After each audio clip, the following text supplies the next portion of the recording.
So the other thing I want to talk about, in addition to QCDs, are just some changes to the catch-up limits for retirement plans and IRAs.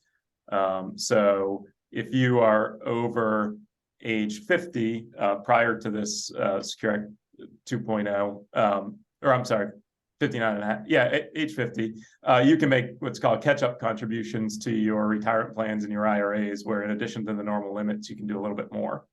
And so some changes to those catch-up limits as a part of Secure Act 2.0.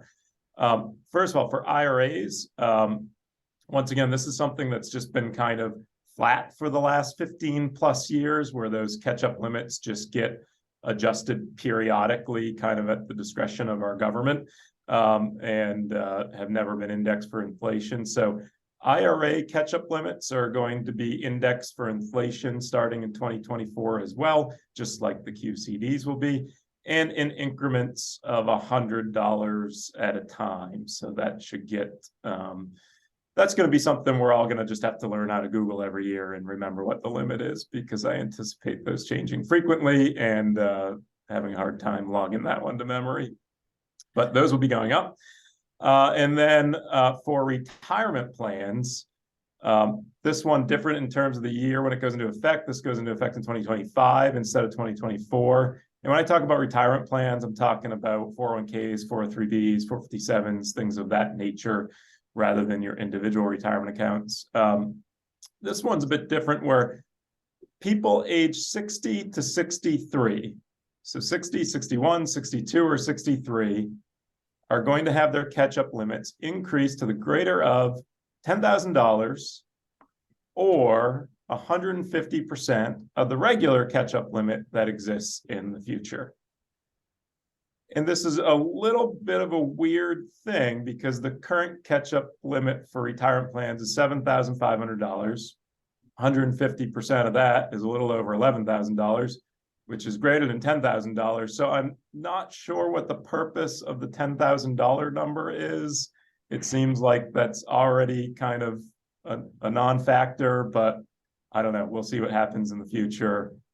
Suffice it to say that people who are 60 to 63 can put a little bit more money away into their plans. And if they make too much money, they might have to actually put that into a Roth IRA, because part of the new Roth rules say that if you're making over $145,000 in wages, your catch-up limits are going to have to go into Roth.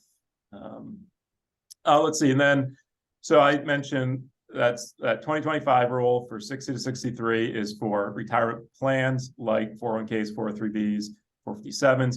And then there are these plans called simple IRA plans as well. Those are getting a kind of a similar adjustment. Still people age 60 to 63, but their catch-up limit is going to be the greater of $5,000 or 150% of the future simple IRA catch-up limit for people in that age range. So basically just some indexing for inflation going on, and some additional contribution limits for people in certain age ranges. Indexing for inflation starting in 2024, when inflation will no longer be here, supposedly, right? Right. And none of us are 60 to 63, so but a lot of our clients are, so we'll pay attention to it. And one of us is over 50, so one of us is going to be paying close attention to the catch-ups in general. All right.